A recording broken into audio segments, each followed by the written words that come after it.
Hey guys, it's me, Dance Max TV, and let's do unboxing. Ayan.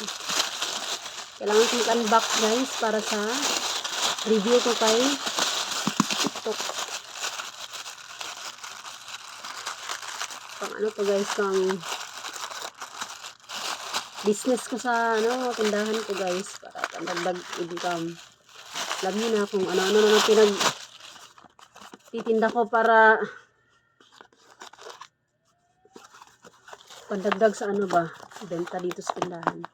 Charan! Super to guys, super mura lang. Oh my god. Ayan, ang cute pala. Ilan kaya ang piraso to guys? Nabili ko to sa halagang 199 yata. 199 tapos more than 1,000 daw ito guys. Ayan. Di ko na mabilang sa dami nito guys. So tingnan nyo. Mga ilan kaya ang piraso to guys? Super dami. Ayan. Ibenta ko to tag pipiso isa. O diba? Or 6 na piraso 5 pesos. Ayan. Sulit, diba? Ayan. Thanks for watching. Bye!